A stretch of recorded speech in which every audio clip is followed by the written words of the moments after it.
Oi, pessoal! Vamos dar sequência no tema do planejamento e aprofundar um pouquinho os elementos didáticos que compõem o planejamento, que são os objetivos, conteúdo, método e avaliação. Então, esse texto é retirado de uma pesquisa de estudos e pesquisas realizadas na área da educação, da autora Martins. E essa autora se dedica ao estudo da didática e das suas mudanças no decorrer do tempo. Então ela fez essa pesquisa, esses estudos nas décadas de 80 e 90 e nos anos 2000 ela publicou esses estudos que ela fez. Nesses estudos ela se baseia em 4 abordagens para a educação. Eu só vou fazer uma retomada que se encaixa lá na história da educação que a gente já teve um pouquinho, mas só para vocês entenderem o que vai aparecer no decorrer do texto.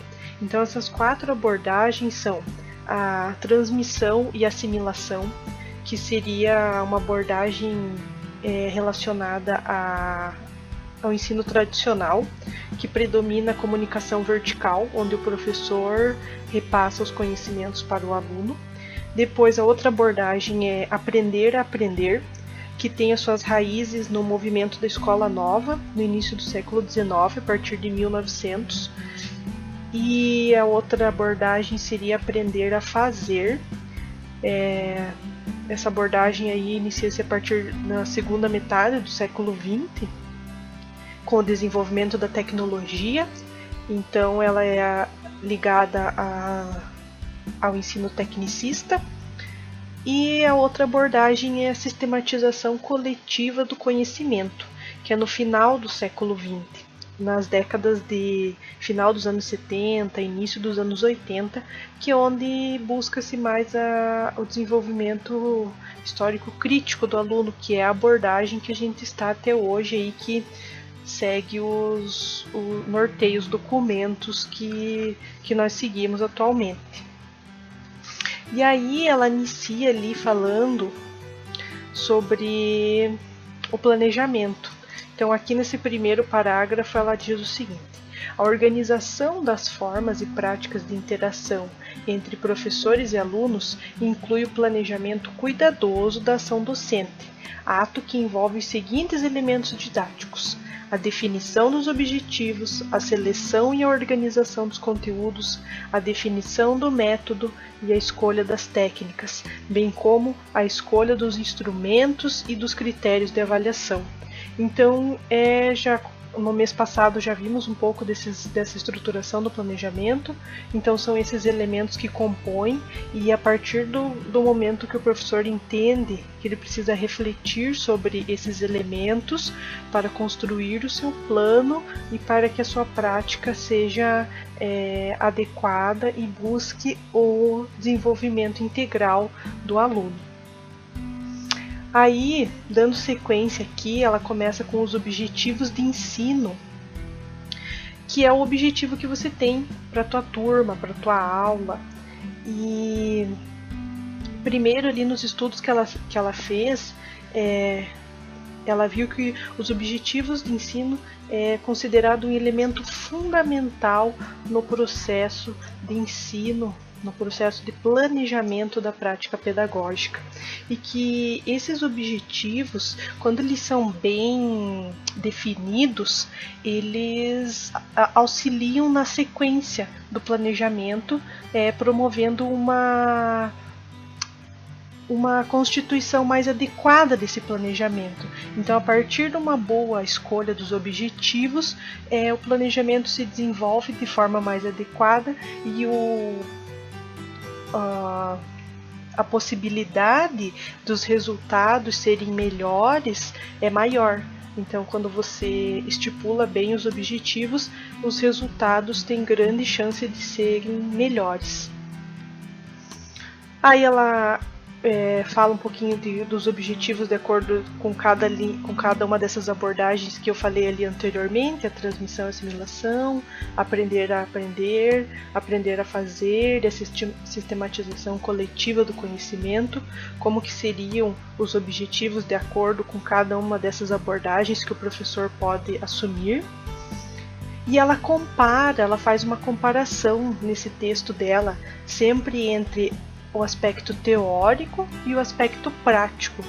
E aí, como foi estudos e pesquisas, ela estudou autores que falavam sobre o tema e ela pesquisou informações de professores que estavam atuando naquela época. Ela fez essa comparação entre a teoria e a prática. E nessa comparação, a gente pode observar que a pesquisa que ela realizou foi nas décadas de 80 e 90, e aí publicou nos anos 2000, já estamos em 2020, então já se passou aí um bom tempo nisso, mas que continua se tendo as mesmas visões. Pode-se dizer que não mudou muito os aspectos da educação desde aquela época até os dias de hoje atuais.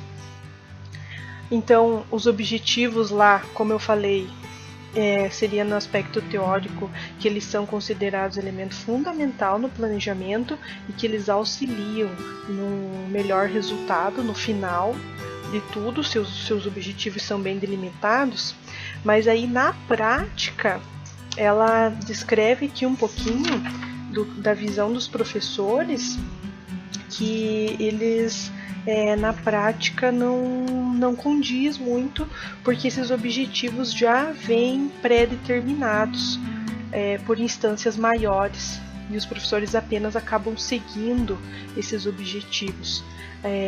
No texto ali eles falam mais da questão dos objetivos formulados pela coordenação da escola, mas sabemos que hoje temos a BNCC, que foi aprovada aí no final de 2018, e a BNCC ela é o documento que norteia a educação nacional, e ela já prevê todos, agora não mais como objetivos, mas como competências e habilidades, mas todos os objetivos para a educação aí no ensino fundamental e médio já estão todos estipulados nesse documento, e o professor apenas precisa saber sobre eles, sobre essas competências e habilidades que o professor precisa desenvolver, mas já vem pré-estipulados. Mas isso já estamos falando mais da atualidade, né, 2018. Então, quando ela fez esse texto, ainda ela se relacionava a que os objetivos não eram formulados pelo professor, vinham às vezes pré-dispostos da coordenação da escola, da direção ou de outras instâncias.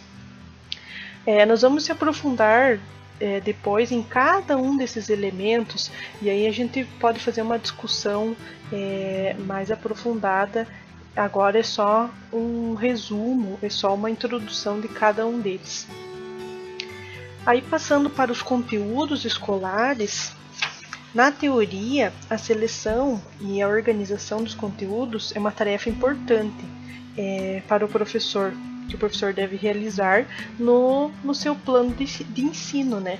Como a gente já viu no mês passado, que o plano de ensino é um documento que o professor organiza, aí, seguindo outros documentos acima dele, mas é uma organização importante que o professor deve realizar, e que essa organização desses conteúdos deve atender os interesses e as necessidades de sua classe. No caso aí, a série ano que ele vai estar trabalhando, esses conteúdos devem atender os interesses para o desenvolvimento dessa classe. E ela descreve um pouquinho sobre como que acontece, como que deve acontecer essa organização dos conteúdos, a questão da sequencial dos conteúdos e como que o professor deve proceder nessa seleção e organização, e como que aconteceria a seleção e organização de acordo com cada uma daquelas abordagens. Sempre ela vai trazer para essas 4 abordagens iniciais lá que eu expliquei. Na prática, os professores também têm uma queixa nesse item, porque eles dizem que há uma distância existente entre o conteúdo programático e a realidade dos alunos. Então, que esses conteúdos já vêm também pré-determinados, que se nós voltarmos ali para o tema da BNCC também já estão lá predeterminados esses conteúdos e que o professor apenas os organiza na sequência do ano letivo ali e que há uma distância entre esse conteúdo e a realidade dos alunos e que dificulta o desenvolvimento do trabalho didático do professor. Passando para o método de ensino, eu vou passar bem rapidamente então esses itens ali, que depois a gente vai aprofundar eles um a um.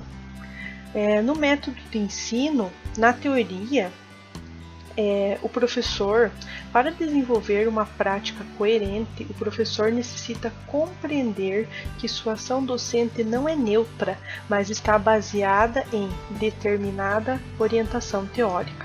Então nós já vimos um pouquinho sobre os métodos de ensino, como que eles se dividem, como que são as abordagens de acordo com cada método. Então é importante o professor ter essa fundamentação teórica, porque ele consegue desenvolver uma prática mais coerente. Se ele tem conhecimento desses métodos e quais técnicas que estão aliadas a esses métodos, ele consegue desenvolver uma prática mais coerente, porque a sua ação ela não é neutra, ela sempre está ligada com algum método, não tem como o professor não utilizar métodos em sala de aula.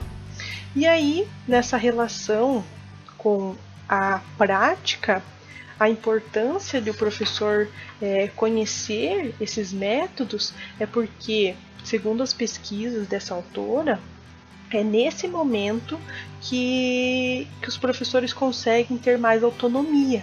Então é no aspecto metodológico que ele encontra um papel de criação e intervenção, como demonstra o depoimento a seguir. A metodologia é pessoal. É aí que o professor pode mostrar o seu potencial, criando e desenvolvendo.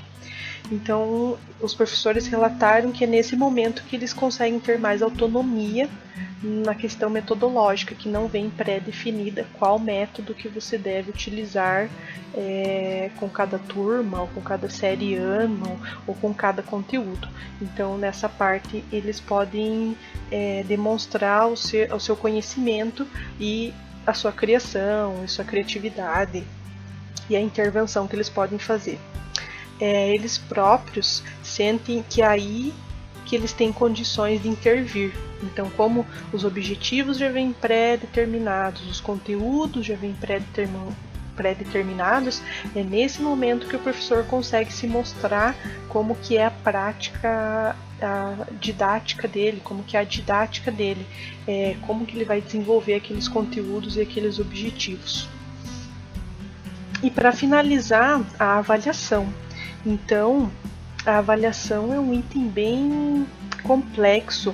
Nos estudos que eu realizo sobre avaliação, eu sempre ele é difícil de compreender, porque muitas vezes o discurso, a teoria fala uma coisa e a prática demonstra outra.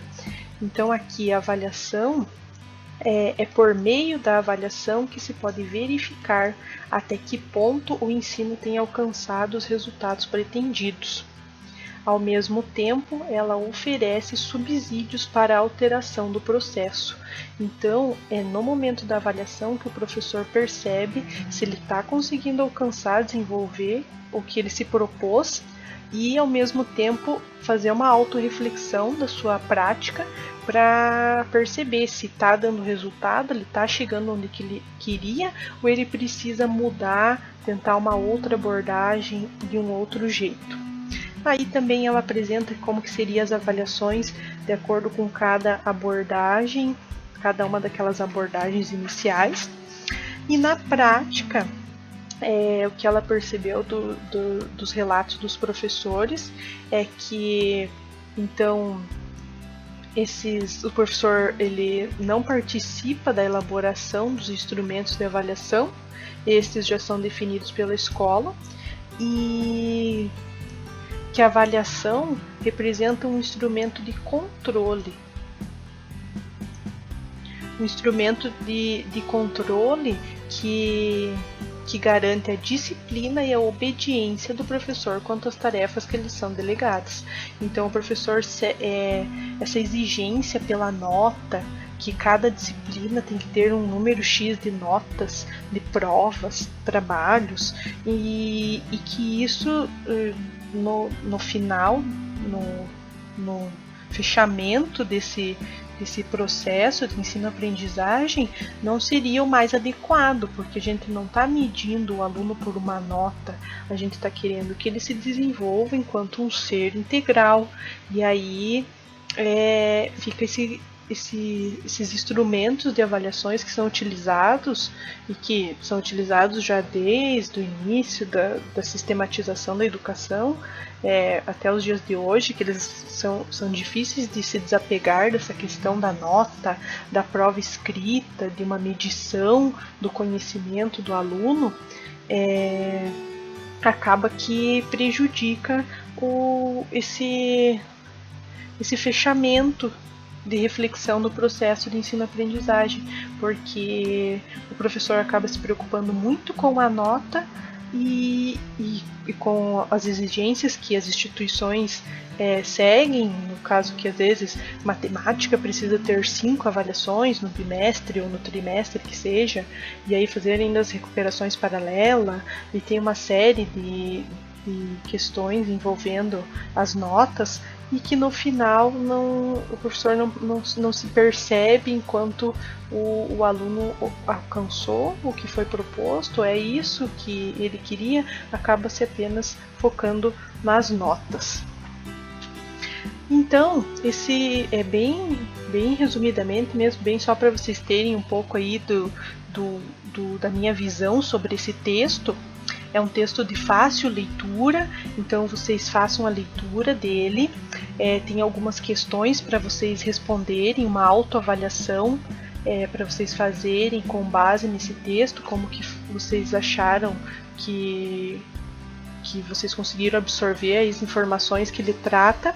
E nas próximas aulas nós vamos ir aprofundando individualmente cada um desses elementos didáticos que compõem o planejamento. Então era isso. Obrigado pela atenção de todos.